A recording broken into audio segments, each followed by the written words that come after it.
रजनी को बचपन से ही पेंटिंग का बहुत शौक था। वो हमेशा से ही पेंटर बनना चाहती थी, पर उसके माँ और पिताजी ने उसको कभी भी इस चीज़ के लिए सपोर्ट नहीं किया और उसकी शादी नीरव से हो गई। नीरव रजनी को बहुत प्यार करता था, पर रजनी हमेशा चुपचाप ही रहती। वो इस शादी से खुश नहीं थी। वो ये शादी नहीं करना चाहती थी। उसे तो हमेशा से पेंटर जो बनना था।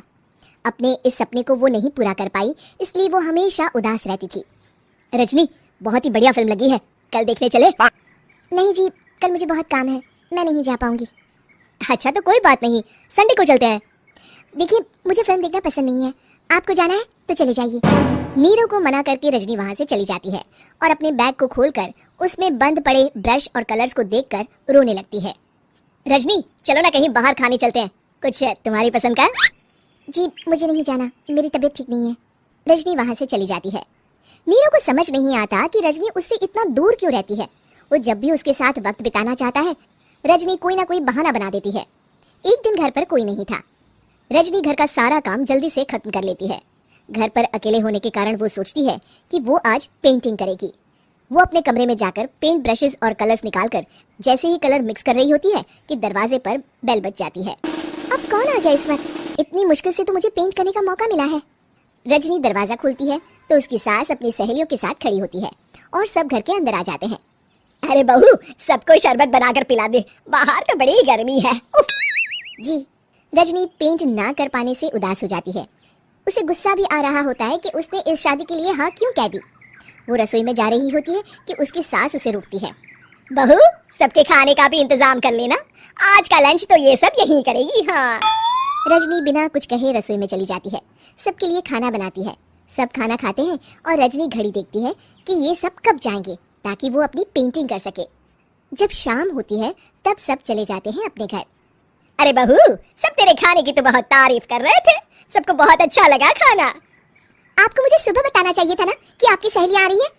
पता भी है कितना वक्त लगा सारा खाना बनाने में। अरे बहू, तू ऐसे कैसे बात कर रही है मुझसे? तो और कैसे बात करूं? मैं इस घर की कोई नौकरानी नहीं हूँ कि इतना काम करूंगी। रजनी अपने कमरे में जाकर दरवाजा बंद कर लेती है। शाम को जब नीरव आता है तो उसकी माँ उसे पूरी घटना के बारे में बताती है। क्या रजनी ने आपसे इस तरह बात की माँ? हाँ, और पता नहीं उसे क्या हो गया है, शाम से बाहर भी नहीं आई है। मैंने तो कई बार आवाज दी, खाना भी नहीं खाया उसने। तू ही बात करके देख ले बेटा। नीरव अपने कमरे का दरवाजा खटखटाता है। रजनी, दरवाजा खोलो, मैं हूँ। रजनी दरवाजा खोलती है और फिर वापस जाकर अपने बिस्तर पर लेट जाती है। रजनी, माँ से बात करने का ये क्या तरीका है? मैंने कोई गलत बात नहीं की है। अरे तुम क्यों ऐसे बर्ताव कर रही हो सबके साथ? क्या तुम इस शादी से खुश नहीं हो? रजनी कुछ नहीं बोलती। अरे बताओ मुझे रजनी, क्या ये शादी तुम्हारी मर्जी के खिलाफ हुई है? हाँ, मैं ये शादी कभी नहीं करना चाहती थी। तुमसे क्या, मैं किसी से भी शादी नहीं करना चाहती थी। रजनी रोने लगती है। चुप हो जाओ रजनी, बताओ मुझे, तुम क्यों नहीं करना चाहती थी शादी? रजनी बेड के नीचे से अपने पेंटिंग्स, कलर्स, ब्रश, पेपर्स निकालती है। इतने में उसकी सास भी कमरे में आ जाती है।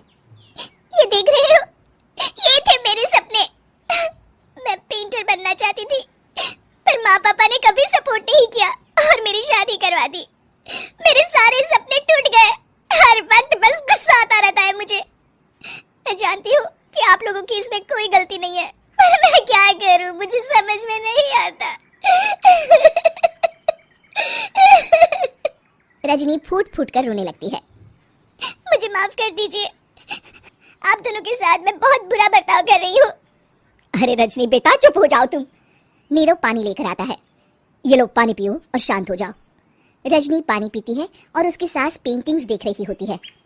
अरे नीरव, हमें तो पता ही नहीं था कि हमारी बहू कलाकार है। अरे कितनी अच्छी पेंटिंग्स बनाई है, देखो तो। ये वाली तो मैं अपने कमरे में ले जाऊंगी। आपको ये पेंटिंग्स अच्छी लगी? अच्छी नहीं, बहुत अच्छी लगी। और तुमने हमें बताया क्यों नहीं? तुम जब चाहे पेंटिंग कर सकती हो रजनी।